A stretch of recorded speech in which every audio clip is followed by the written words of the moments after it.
அனைவருக்கும் அன்பான வணக்கங்கள். இது ஆதிதமிழச்சி யூடியூப் சேனல். நான் உங்கள் ஆதிதமிழச்சி. 12/4/2024 பங்குனி மாதத்தின் 30ஆம் நாள் வெள்ளிக்கிழமை மாலை 5:47 பிறகு பஞ்சமி திதியானது ஆரம்பமாகுது. இந்த நாளில் வாராகி வழிபாடு செய்யும் முறை பற்றி இந்த பதிவில் பார்க்கலாம். கடந்த 4 நாட்களாக மனவள பயிற்சியில் இருக்கிற எல்லாருக்கும் மனவள பயிற்சி பற்றிய பதிவு அனுப்பலை. நமது சேனலில் எந்த பதிவுமே என்னால் பதிவு செய்ய முடியல. கடந்த 4 நாட்களாக மனவள பயிற்சி மற்றும் பூஜை பொருட்களுக்கு பணம் செலுத்தியவர்களுக்கெல்லாம் நான் வாட்ஸ்அப்பில் இன்னும் பதில் தெரிவிக்கலை. காரணம், எனது மாமியார் இயற்கை எய்திட்டாங்க.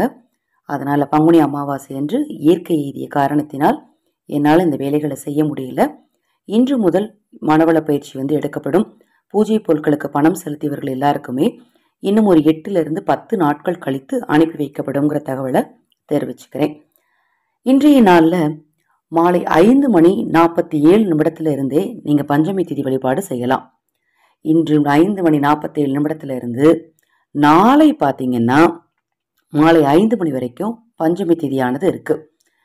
இந்த நாளில் மாச கடைசி, வருட கடைசி அப்படிங்கிறதுனால எல்லா நேரமுமே வழிபாட்டுக்கு உகந்த நேரமாகத்தான் இருக்கு. பண தேவை இருக்கிறவங்க சுக்கிரகூர நேரத்தை தவற விடாதீங்க. அதாவது வெள்ளிக்கிழமை இரவு 8 மணிலேருந்து 9 மணிக்குள்ள. எதிரி தொல்லை அதிகமாக இருக்கிறவங்க நள்ளிரவு பூஜை 10 மணிக்கு மேலே தவறாம 5 அகல் விளக்குல தீபம் ஏற்றி வாராகி தேவி முன்னாடி பானகத்தையும் பழங்களையும் இனிப்புகளையும் பிரசாதமாக வைத்து வழிபாடு செய்யுங்க. தேங்காய் தீபம் ஏற்றுபவர்கள் தவறாம அந்த தேங்காயை பசுவிற்கு கொண்டுட்டு போய் தானமாக கொடுங்க. இந்த நாள்ல செய்ய வேண்டிய சிறப்பு தாந்திரிகம் உங்கள் வாழ்க்கையில் இருக்கக்கூடிய பிரச்சனைகள் தீர்வதற்கும் நீங்கள் நினைத்த விஷயங்கள் நடப்பதற்கும் இந்த 2 பொருட்களை ஒன்றாக கலந்து ஒரு கிண்ணத்தில் ஊற்றி உங்களது வலது கை கட்டை விரலை அந்த கிண்ணத்துல வச்சு அந்த 2 பொருட்களையும் தொடுற மாதிரி வச்சு உங்க பிரார்த்தனைய வாராகி தேவிட்ட சொல்லுங்க. நீங்க நினைச்சதெல்லாம் வாராகி தேவியின் அருளால நிச்சயமாக நடக்கும். அதற்கு தேவையான பொருள் பசும் பால், பசும் நெய். காய்ச்சாத பால் எடுத்துக்கோங்க, அதுதான் சிறப்பு. காய்ச்சிய பாலை கூடுமான வரைக்கும் தவிர்த்திடுங்க. பசும்பால் இல்லை அப்படிங்கிறவங்க பாக்கெட் பால்ல சிறிதளவு மஞ்சள் தூள் கலந்து எடுத்துக்கோங்க. கிண்ணத்தில் சிறிதளவு பால் ஊற்றி அதுல 3 சொட்டு நெய் ஊத்துனீங்க அப்படின்னா நெய்யானது மேல பிரிஞ்சிட்டு இருக்கும். நெய் பாலோட மிக்ஸ் ஆகாது.